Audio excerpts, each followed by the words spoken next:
Hi guys, welcome back to my channel. നമ്മുടെ ഇന്നത്തെ recipe bhatura എങ്ങനെയാണ് തയ്യാറാക്കുന്നതെന്ന് നമുക്ക് നോക്കാം. എന്നാൽ നമുക്ക് വീഡിയോയിലോട്ടേക്ക് കടക്കാം.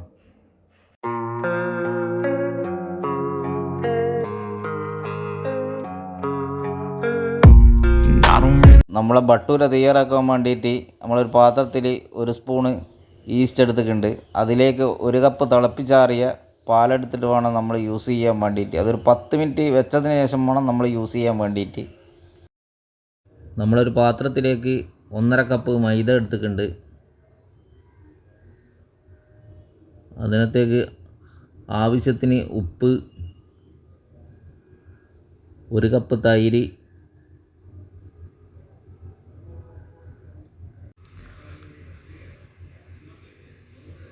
നമ്മളാദ്യം തയ്യാറാക്കി വെച്ച പാലും ഈസ്റ്റും കൂടിയിട്ടുള്ള മിക്സ് ഒഴിച്ചിട്ട് വേണം നമ്മൾ ഇതിലേക്ക് നന്നായി കുഴച്ച് പിടിപ്പിക്കാൻ വേണ്ടിയിട്ട്. നിങ്ങൾ ആദ്യമായിട്ടാണ് എൻ്റെ ചാനൽ കാണുന്നതെങ്കിൽ ഒന്ന് സബ്സ്ക്രൈബ് ചെയ്യുക.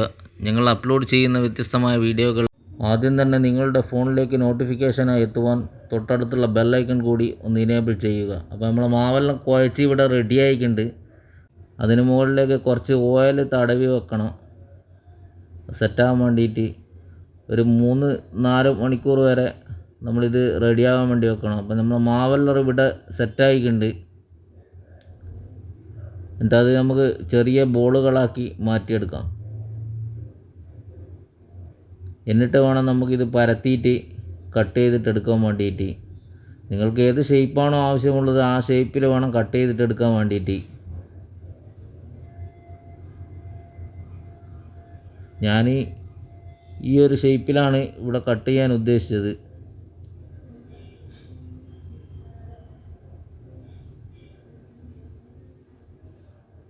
വീഡിയോ ഇഷ്ടമായെങ്കിൽ തീർച്ചയായും ലൈക്ക് ചെയ്യുക, കമൻറ്റ് ചെയ്യുക, മറ്റുള്ളവരിലേക്ക് ഷെയർ ചെയ്യുക.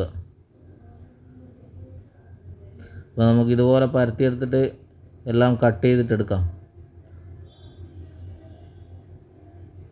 നമ്മളിത് ചുട്ടെടുക്കാൻ വേണ്ടിയിട്ട് ഒരു ട്രൈ ഫാൻ അടുപ്പത്തേക്ക് വെച്ചിട്ടുണ്ട്. അത് ചൂടായതിനു ശേഷം അതിലേക്ക് ഓയിൽ ഒഴിച്ച് കൊടുക്കുക.